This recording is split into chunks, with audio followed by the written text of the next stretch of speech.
Hi, HR Nation. It's Chris Rainey. Welcome to HR Leaders, the show where we interview today's most successful and innovative HR practitioners 5 days a week. Today, we're joined by Tracy Comstock. Tracy is the Executive Director of HR at NSP. Tracy, welcome to the show. How are you? Hey, I'm doing great, Chris. Nice to talk with you today. Nice to talk with you too. It's Friday, so we're both a bit more cheerful. We are, Although exactly. I'm closer to the weekend than you are. There you are.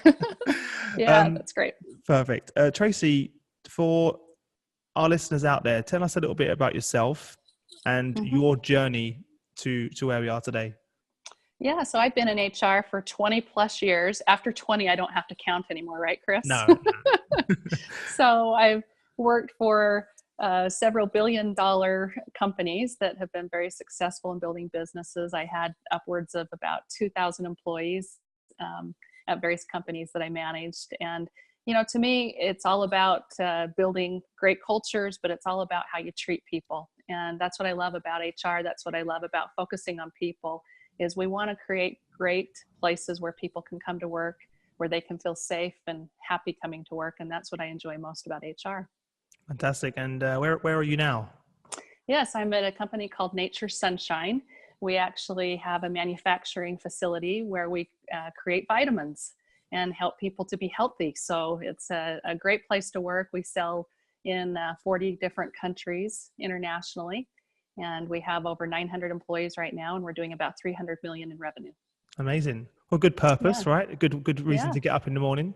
Exactly. It makes me feel good to help people to become healthy. So that's a positive thing. Do all of the employees get free vitamins? They do. And they love them. That's what makes it fun. We also have protein shakes and protein powders. Oh, wow. And other things you can do to help keep yourself healthy and balance your life. So that's good. My whole team will be jealous. I actually do buy protein for our team. That's great. We have a gym next door, so we go straight to the gym together after work. We've got lots of great proteins. We even have a pea protein made from pea powder. Oh, cool. And we have whey proteins. So some of them are plant-based. So it's nice. Great. We have some great products. Fantastic. So first and foremost, thank you for dropping me a message. I'm really excited when you reached out. And I think, the topic we're going to be talking about today is something that I think we need to talk more about. It needs to be brought to the forefront of organizations and not hidden behind closed doors or under the rug. And I'll let you really kick off, though, in terms of why you sort of wanted to join us and the areas that you wanted to talk about, and then we'll go from there. Yeah, that sounds great. I think especially looking at the Me Too movement that's out there, if we want to do hashtag Me Too, there's a lot of people globally in the world that work for different organizations that are struggling with some of the businesses that are having a lack of harassment prevention. And the investigations that have been going on in these various companies have really brought to light that there's some problems. And I think stepping back in HR, one of the most important things we can do whenever there's a sexual harassment complaint or issue that comes in, we have to go out and investigate those situations and ensure that we are managing things in the right way. I think stepping back from an HR standpoint, it's all about doing the right thing. And businesses have their code of conducts. They have business ethics that people are held accountable, especially if you're a public company, which we are. You're held accountable to greater stringencies and requirements that you have to meet because you have to meet your investor requirements. I know we have to go through policies and procedures every year. We also have to make sure from a harassment prevention standpoint that our employees receive training every year and that they understand that that's not something we want to have in the organization. So really the bottom line, employees need to feel safe when they come to work. They need to be able to go to a HR team that they can trust. They also need to be able to, if they have a complaint or an investigation that needs to be managed, it needs to be managed properly. And we need to step back and look into it. There's always two sides to every story. And I think that's important to spell out here, that you look for the truth and that you try to investigate that. But if there are issues, we can't stand and slide it under the carpet and continue to have these, hush agreements if there's predatory behavior. If someone repeatedly is committing sexual harassment in the workplace, then you need to create a separation package for that person. and potentially a termination. And you need to work closely with the attorneys. You need to also work closely with the other executives in the organization or board of directors, if you have that, to potentially make a change. And if we continue to just slide it under the rug and we don't do anything to fix that situation, then you will impact having a lack of trust and a lack of respect in the workplace. You won't have people that feel like they can trust the HR team, that they can come to them when there's issues and problems. Mm-hmm. So it seems that every organization is aware of this, but why it is still ignoring it? Why is it, it seems crazy to me when we were speaking about it just before you hit record on the podcast, of the impacts, both culturally, financially. We've seen the recent media attention it's getting, and, companies are now being held accountable. CEOs are being held accountable, right? And there's nowhere to hide. So why are companies still choosing to ignore it and sort of keep it behind closed doors? Yeah, I think that's a great question, Chris, because to me, the greater transparency you can have in your organization, the more the employees will trust you. Now, it doesn't mean you go out and talk about and expose every situation that you're dealing with. You've got to manage that in a respectful and confidential manner. But on the flip side, if there are issues, then you do need to make changes. And I think an HR person has to be strong. I know in my own workplace situations, there's been times where I've even had people point the finger at me when I've gone out to do investigations, and you have to be strong to stand firm to the facts. And, I remember one situation where I had one of the top leaders at an organization. We were having to do a reorganization change because there was a lack of respect in the workplace. And I started to get the finger pointed at me, so to speak, and we ended up having to make some changes in the organization, but I had to step back and actually have one of the senior leaders interview some of the employees along with me to assess whether they felt like there was a problem too, because there wasn't a personal vendetta on my end to see this change occur. And sometimes HR people can also fall under attack with these situations because people say, oh, that's not real, that's not true. I've never done things like this. And so you really have to keep digging for the truth. I call it peeling the onion. You're trying to peel that onion and get to the core of the problem. And after you've talked to a number of individuals and you put together some witness documentation and you pull together that investigation, then the truth will come forward. And you have to run that in a proper way and be respectful of people, because everyone, no one wants to have a sexual harassment complaint launched against them. But on the flip side, if you're not treating people with respect, sometimes those things happen. And you've got to make sure, from a mentoring and coaching standpoint, I think it's important that we help managers become better leaders and help managers to know how they should treat people in the workplace. You and I were talking earlier about sometimes people get around the water cooler or they go to the break room and they start joking around and saying things that might be inappropriate, sharing inappropriate jokes, those types of things. Sometimes it's an accident that somebody says something inappropriate. I don't think they don't intend to do that, but it happens. And so from a mentoring and coaching standpoint, I think that's one of the most important things that HR leaders can do, is to spend some time with those individuals and help them understand what's appropriate behavior and what's not appropriate behavior in the workplace. Mm-hmm. So when I think about this, do you think a big part of it's fear for the HR leader to actually, I can only imagine being a HR director or a HR manager having to, speak to a senior leader in the organization and bring them up or pull them up, on these complaints and have that very difficult conversation. Do you think that's a big part of it? The fear of actually having those conversations? Yeah, I think fear can come into play. I think stepping back, if you can put together some good guidelines and you've got your standard operating procedures or your processes that you put in place when you have to run an investigation. And if you follow those steps in first gathering the facts, talking with the individual and helping to better understand, there's some really good questions that you can ask and make sure that you're understanding the facts of the situation. And then, as I call it, peeling the onion, as you're digging through those facts and asking some of those questions, that's going to help you to be able to lead a better investigation. So are companies prepared for this? Because I can't imagine most companies do most companies have a process in a structure in place to deal with this? I So I believe can say that most yeah. companies I've worked in certainly don't. I can only imagine. I'm just wondering, is this common practice?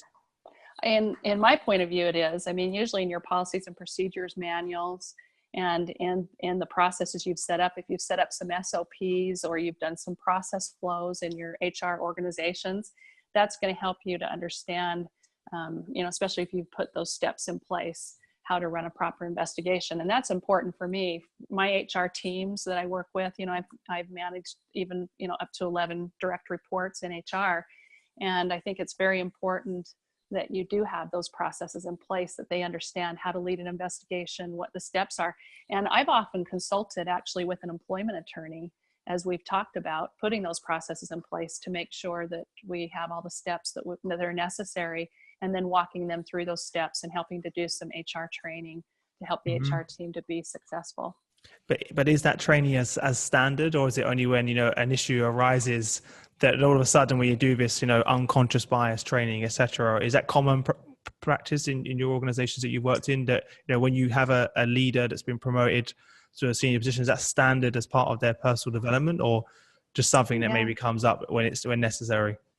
No, I've actually made it standard as part of the process for them. So I think that's really important to have. Mm-hmm. Okay. So for me, from a management standpoint, I've tried to make sure our managers are trained on respect in the workplace. I've had an employment attorney that's come in a couple of times a year and do training for all the employees across the board, but especially for our management teams, that you have somebody come in and do that harassment prevention. Mm-hmm. And then just that you make sure that you follow through on getting those processes known to management. If there is an issue that comes up, that they bring it to HR's attention, and that then we will follow through in leading that investigation, and then doing our best to be confidential about it. But also we need to talk to people in the process. So we have to build some transparency there. So what do you think the implications are then for the companies that don't address this and that aren't following these procedures? Well, I think we're seeing those implications in the news today. I mean, That's true. there's one company after another that we keep seeing, and your reputation can be completely damaged in situations like this when they become public. And so it's best for you just to make sure you've got these processes in place, and that you're reaching out to your managers to make sure that they're trained, and then ensuring that you follow through, because you don't want a situation like this to escalate and to eventually be in the news, to have EEOC complaints or Department of Labor complaints. Again, employees have the right to go and talk to those groups and to issue those complaints if they feel like it's necessary. But I believe as an HR person, if you're proactive and you make sure that you're getting to the bottom of these issues and you're helping to build trust with employees and with leaders, you're going to be more successful. Yeah. And if you sit by the sidelines and do nothing, that's the worst thing you can do. Are there financial penalties for company? Are companies in the US, for example, regulated in this way? I'm not sure how it works in Europe. I'm just wondering, in the US, are companies, is there a set of standards that companies need to abide by, and how much control or involvement does the government play in this? I think when with the EEOC, they want to make sure that we don't discriminate in any way, shape, or form with employees, on certain bases of race and national origin. And there's a list of those areas that you don't want to discriminate against. In regards to harassment prevention, a lot of times that is, a company will come up with an agreement that they make, and then they'll end up doing a settlement with that particular employee, whether they do a severance package or whatever that amount might be. But that usually is just done, individually with that employee if there's an issue where you may have a separation situation because you did find out that there was harassment in the organization. And so you ended up making a choice to separate with that employee that decided to have that inappropriate behavior. And so those severance packages aren't necessarily regulated. I think it's up to the company to determine what's the best. There's a standard guideline, on severance packages. You do 1 week for every year they've been with the company, or 2 weeks of pay for every year that they've been with the company. And then there might be certain guidelines if you're an executive, like a C-level executive. Some companies have written right into their employment agreements that you would get a 1-year severance. Some companies may have a 6-month severance written right into the employment agreement when they start with the company. So those things are sometimes spelled out, and we have good legal teams that help to differentiate and to pull those together. You can also put together what I call our severance guidelines, and those severance guidelines you can have within your HR team and your legal teams where you work together and determine if employees are at a certain level, they would get a certain severance package. That way you're being fair and equal in your processes, with separation if you need to go that direction. So I think that's a big plus. I think so much the attention's been on the accused, but not so much on the victims. Right.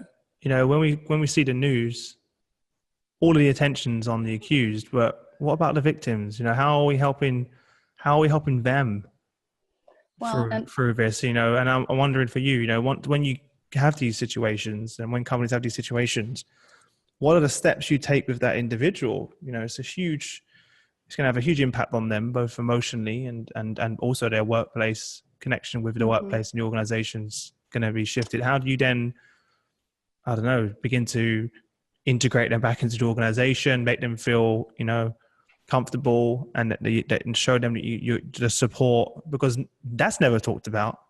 Right. Into all you hear about is the news stories. Right. No one talks about how are we helping these people that have been affected by this.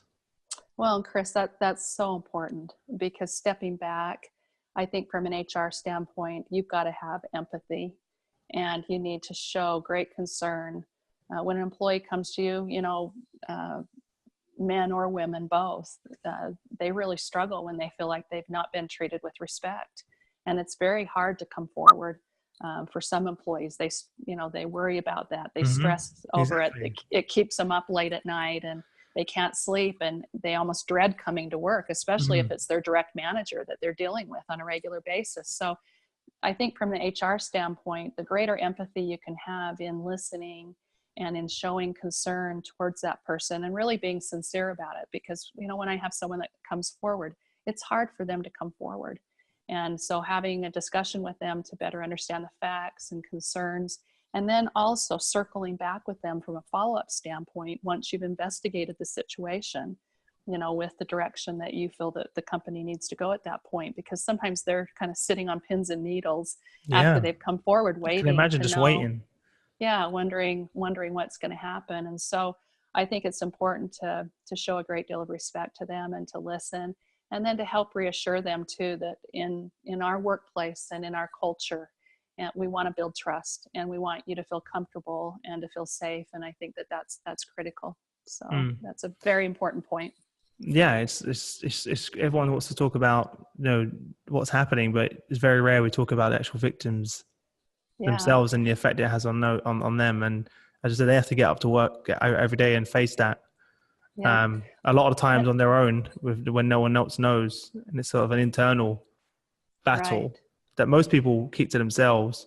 And I'm just wondering, I know this is going to change depending on organizations. I'm assuming in those instances there is their manager, that they're immediately not going to be working with those managers, right? Well, I think is there instances where they are? Because I think stepping back, if this is a first time instance, meaning that there's never been a complaint that's come forward to this manager, I think we have to be careful. Of course, I'm not saying accused people. That's another thing. That's another thing. That's another thing we need to talk about. People that exactly. No, and immediately ruins their career, and it actually may not be necessarily the case. So exactly, I think as an HR professional, you don't want to. Tough job as for HR. It right? is it's very difficult. It's peeling that onion and getting to the truth, and I think it's really important that when a complaint does come forward, especially if it's a first time offense, your focus as an HR person is to mentor and coach and to work with their direct reports. Maybe a manager reports to a director. So it might be pulling in that director and that manager together, and together with the HR professional, you can then mentor and coach and help them to understand what it means to show respect in the workplace. And you can even go through some role playing and scenarios. And that's what I loved about this employment attorney. I've worked with Jonathan Driggs in the past, and he brings in respect in the workplace, but he'll work with mentoring and coaching, and he'll even role play with managers and share scenarios on how you can word things in a more professional way, but to also build trust in the organization. So I think from an HR profession, we need to work on helping our managers, again, to build trust with their employees and to teach them how to build trust. You're going to build greater trust if you have transparency, if you have regular one-on-one meetings with your employees, and if you also ensure that you're managing things in a good way and helping to encourage other team members to show respect in the workplace. And if you're setting that example, I think that's important from a management standpoint. You might not be able to share as many jokes around the water cooler or things like that. You have to step back and think about things before you say them, and be careful. In the US, we have the TV show The Office, and oftentimes The Office can show you the ways not to say things. And some of the things don't mimic that. Exactly. Not some of the things that are inappropriate. And so stepping back, I think it's important we learn, how to be respectful and how to manage things in a proper way. I've been in positions like this myself where I've said something and had no intention of insulting someone. I'll give you an example. I don't mind saying it on the podcast. I had at the time I was 23, and I was managing a woman on my team who was about 52, 53 years old. And it was quite difficult, as you can imagine, me being very young, managing someone who's almost double my age, or actually was double my age. And it was very difficult. Big difference culturally. And we had a young team, and I made a comment to the team saying, Karen made a great joke. And I said, that was a very old school joke, like a joke that maybe my mum would make or my dad. And about 2 weeks later, I got pulled in by HR saying that Karen was really offended by that I called her old. And she felt excluded from the team, and I had no idea. And it wasn't obviously intentionally, I loved Karen. She had a great member of the team.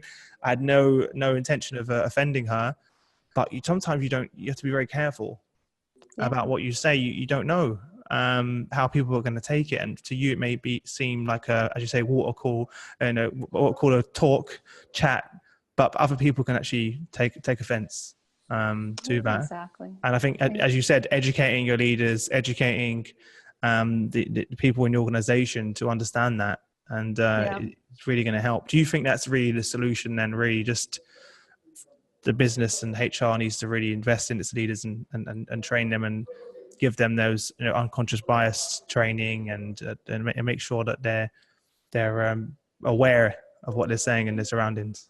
Yeah, I really do. I think training and mentoring is the way that we need to go. In some of the organizations I've worked in, I've built what I call our manager modules, and we put together 9 or 10 manager modules to help managers become better leaders. And it's all built around trust and helping employees to build trust. We put together some core competencies to help managers to understand what core competencies we expect them to embrace and expect them to master and become better at. And trust is at the very core quadrant of building those manager modules and helping to create that culture. We can have our code of conduct, we can have our business ethics, and they can be something that's just written on paper. Or we can really, it doesn't help us if it's just written on paper. It needs to be embraced. Exactly. It's got to be embraced. We've got to wear it on our hearts, and we've got to have it built in the culture if we're going to be And it starts with our leadership, right? That starts at the top. It starts with the leadership. Mainly, I think the biggest effect is the line managers in most organizations, because they're the ones that are in the middle, that are affecting both the top and the bottom of the organization. A big effect on the culture. Absolutely. As well. We had in one of the companies I was in, we had 120 managers that came to our manager training. I had the C-level executives that started off our training and embraced the modules and embraced the direction we were going, but they also embraced wanting to follow the manager modules and the manager guidelines and helping to mentor and coach. And they led at the top and were a great example to the employees. And I know this one COO in particular was greatly respected because he walked the walk and he didn't just talk the talk. And I think that's critical. It can be from the bottom up and it can be from the top down, but it's got to be a part of your culture, and it's got to be a part of the things that you're doing every day, that you're helping employees to understand that we want your ideas, we want your suggestions, we want your recommendations, but also that they have a safe environment that they can work in, that if there is a problem or concern, we want to first and foremost build transparency, that that employee has enough courage to talk to their manager if there's a problem. And then if they feel like it doesn't get resolved, then HR can be there to be supportive and to encourage that manager to listen and to make sure that they're listening to that employee and following through on, you know, if that employee has some concerns, that type of stuff. Because I think when an employee feels like their voice can be heard, they're going to build that trust and feel like that they're in a safer environment when they can share those ideas. There's so many benefits, right? You know, when you feel comfortable and you feel like you can bring your whole self to work, then your productivity increases, your innovation, the innovation of the organization, because people are happy, they want to be at work. Everything, the benefits are huge. Exactly. And something that's not spoken about is the financial impact. And there's a huge financial implication there if people, one, legally, if you get these things wrong, of course, but two, I think mainly the cultural impact has a huge financial impact as well, if people are not coming to work and wanting to be there and bringing their whole self in.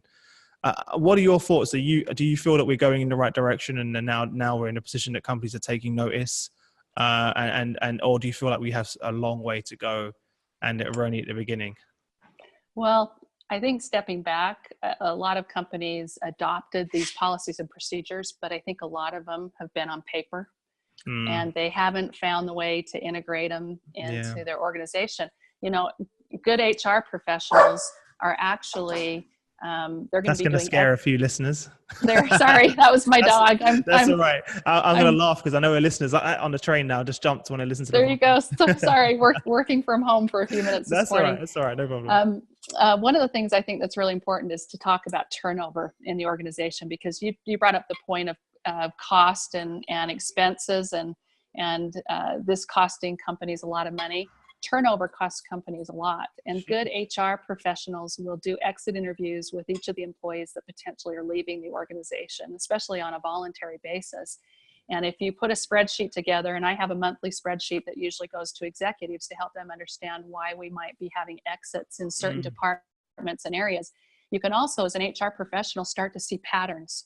And if there's patterns that there's certain people on certain teams that are leaving, you may find that you've got a management problem, and that you need to start doing some more mentoring and coaching with those managers to help them become, you know, better leaders. They say that it costs a person's annual salary when someone leaves a company, that is the cost of the turnover. And it's very, very expensive when you've spent a lot of time training that employee, helping them to be better. And especially if you've had some longevity where maybe they've been with the company for 10 years or 20 years. And leave with all of that knowledge. Yeah, and you start to see this exit pattern that follows. So I believe that also is a trigger for HR people to understand we've got some problems in these areas and we potentially may need to make some changes. And it might be having some frank conversations with those managers to say, why do you think people are leaving in the organization? And, you know, here's some of the reasons we're hearing that they're potentially leaving. And these are some of the things I think we need to do to make some changes as well. You know, from a civil standpoint, victims have the right, if they choose to pursue things legally from a civil standpoint, if they don't feel like things are taken care of properly, they can sue the company, they can sue certain executives, they can sue certain HR professionals all across the board. So it can be very costly for everybody when it comes to having to defend yourself legally. So that's why I say if you can get ahead of this and make good decisions to do the right thing, you're going to benefit the victim, you'll benefit the manager, and you'll benefit the company, so that people are walking the walk and that they really are embracing in that culture, treating people with respect. I think it's so important. I completely agree with you, by the way, but are there any resources that you could recommend for leaders? Any websites or resources that you found very useful when looking at this? Yeah, there's a lot of resources out there. There's a website called Manager Tools, and there's a lot of articles on Inc. and Forbes, and I mean the number of your top business magazines that are out there, just in helping people to run proper investigations, to really have a zero tolerance, if I can use that terminology. Again, sure. we want to mentor and coach, but even with the first offense, in helping to work with that manager to help them understand, hey, we've got to make some changes. And one thing we haven't talked about, Chris, is retaliation. because with the EEOC complaints and with the Department of Labor, the Labor Commission is what manages it here in our particular area. People can go in and file a retaliation complaint. And that oftentimes is where What does that mean, by the way? Sorry, do you retaliation? What does that mean? So if you go and talk to a manager, if an employee has filed a complaint and there's been a concern, and you go and talk to the manager, and then that manager retaliates against that employee, maybe they hold them back from being promoted, or they penalize them in some way. They penalize them. They won't include them in meetings, or they start to shut them out. If there's any kind of retaliation, that can also cause the company problems, because they can go file complaints with some of the government authorities that there's been this type of retaliation.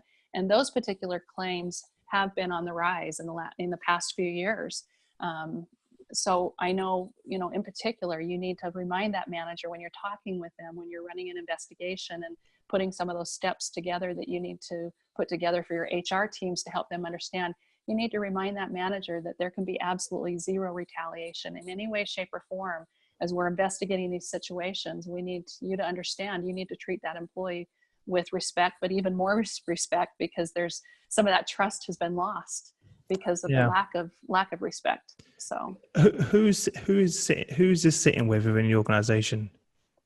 Where's this sitting in the organization? Is it is it yourself, the vice president of HR, who's dealing with these complaints? Is it, one of your managers? How does that work? Because I can't imagine, some of the chief HR officers that I'm speaking with that are going to be dealing with these complaints directly when you're talking about 100,000 plus employees. Right. So I'm just wondering who's typically dealing with this, having these conversations, because there's a lot of moving parts. Yeah, there is. And there's a lot of judgment that you need to experience, and judgment you have to have. It's not straight to the point. If anything but that. Right. You may have a chief compliance officer, or you may have someone that manages ethics in your business. You've got sometimes your ethics hotlines where employees can call in, and they'll be, it can be 100% confidential type of a hotline, but it still has to be investigated.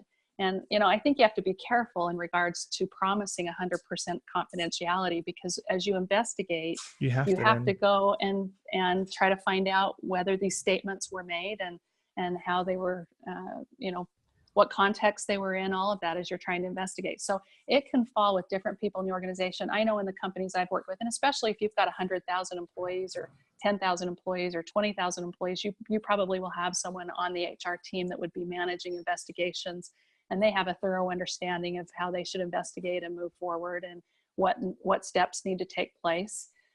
If you don't have someone on the team that's doing that, I would highly recommend that you get with one of your attorneys, an employment attorney that you feel confident in, and talk with them, and also help to build your code of conduct and your business ethics, and then ensure that you're doing the training for that annually or biannually. Also, that you have that training as part of your new employee orientation when new employees come into the company, because sometimes you might do it every year, but you might have new managers coming in throughout the years. That's why taking it off that paper and making it part of your processes. Yeah, needs to be part of your culture. So I think stepping back, making sure you've got that in your orientation training. And then I do not only the orientation training with employees, but I do an orientation training with managers.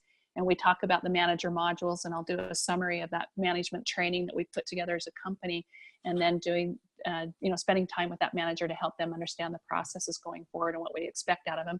And we have most of it listed in the manager module. We have key information for managers to review, but I think it's always good to have a refresher and have some face-to-face discussions about how we manage those issues internally. Mm-hmm. Yeah. So for you, before we wrap up, what do you really like to get out of this? What's the message to your peers, your colleagues, and other businesses out there that you'd like to really convey to them? Yeah. No matter whether you're a small business, middle-sized business, large business, no matter how many employees you have, you've still got to make sure that you're walking the walk and that you do the right thing. You need to have respect in the workplace. You need to treat employees right. And as part of your culture, your culture is only as good as you can help write it on each employee's heart and help each person in the organization to want to walk that walk. So I think it's really important to all the HR colleagues out there to just say, the Me Too movement that we've been seeing and the problems with harassment, it hasn't necessarily been, I feel like it hasn't been transparent out there in social media as much as it is now. And your organization's going to be impacted, your reputation's going to be impacted if you don't do the right thing. And if you don't manage these investigations properly. People need to feel safe when they come to work. I completely agree with you, and I really appreciate you taking the time to join us on the show. It's such an important topic, and one of the things that I got frustrated was everyone's talking about it from a celebrity point of view, and that's important that we do bring it to attention because they have a very strong social following, and they have a platform which they can really bring it to the surface, which is important.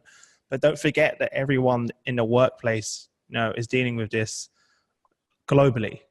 This isn't an issue that actors are getting within or celebrities, etc. Obviously they have a larger voice with their platform to help, but this is something going on every single day within our businesses. And I think up until now and up until the recent attention that we're seeing, before that people were really much just turning a blind eye. Exactly. Well, and Chris, I think it's important to get to know people, because sometimes we get intimidated by a certain title of a person in the organization. And we need to realize that no matter whether you're the janitor or whether you're a customer service rep, whether you're a vice president or a director or an executive, every person in the organization is important, but no one should bypass being trained on how to show respect in the workplace. And I think it's so important because we want employees to feel valued, and we want them to feel like they have an organization that they can trust. And from an HR standpoint, we need to help those executives and help those janitors and help those customer service reps, all employees across the board, to understand how important it is that we show respect to one another. And if we do that, we're going to build better cultures, we're going to have less turnover, and we're going to have more happy employees. Fantastic. Well, look, Tracy, I really appreciate you taking time to join us. Before we part ways, what's one parting piece of guidance that you'd give to HR leaders out there in terms of some steps that they can take, and also the best way to get in touch with you if our members wish to reach out?